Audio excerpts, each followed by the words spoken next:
दिनांक 17 जानेवारी 2026 रोजी महावीर भवन हिंगोली येथे बौद्ध सांस्कृतिक मंडळ हिंगोलीद्वारा संचलित डॉक्टर बाबासाहेब आंबेडकर व्याख्यानमालेचे 3 दिवसीय आयोजन रात्री ठीक 7:30 वाजता करण्यात आले आहे। या व्याख्यानमालेचे पहिल्या पुष्पाचे उद्घाटन माननीय जिल्हाधिकारी राहुल गुप्ता यांच्या हस्ते करण्यात आले।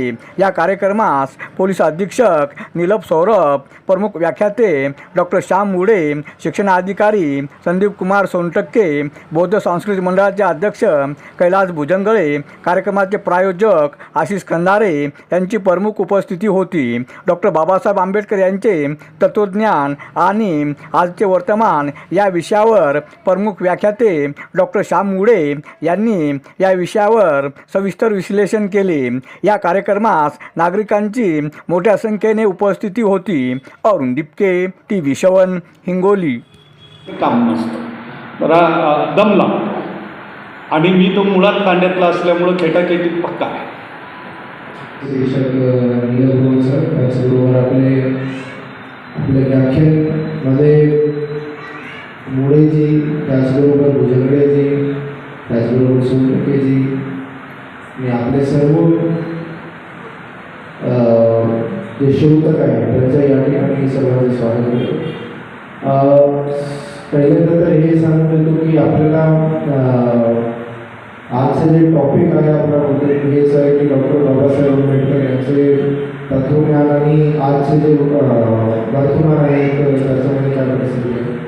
मला असं वाटतं की आज आम्हाला जेव्हा पण आम्ही डॉक्टर बाबासाहेब आंबेडकर यांचा कधी विचार करतो तेव्हा त्यांचं संविधानाचं जितका कंट्रीब्युशन आहे आणि तो संविधान अशाप्रमाणे आज देश चालवतात तो आम्हाला सर्वांना बघितला मिळत आहे।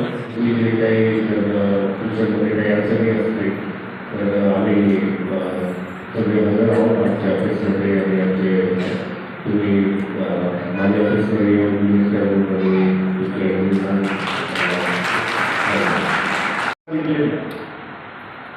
एक महत्त्वाचा मार्ग बाबासाहेबांनी सांगितला की जाती अंतर्गत असलेल्या ॲग्रिगेशन काळजी वाचा। कांशीराम म्हणाले की मी एकच पुस्तक डॉक्टर आंबेडकरांचं वाचलं आणि चळवळीत आलो। एकच पुस्तक त्यांनी जाहीर त्यांच्या भाषणात ते सांगायचे की मी बाबासाहेबांचं एक पुस्तक वाचलं आणि चळवळीत आलो आणि त्यांच्या तेवढ्या पुस्तकाच्या आधारावर मी चळवळी उभ्या केल्या आणि 4 वेळा उत्तर प्रदेशासारख्या अत्यंत ब्राह्मणी व्यवस्था असलेल्या राज्याचं 4 वेळा मुख्यमंत्री त्यांनी आणला।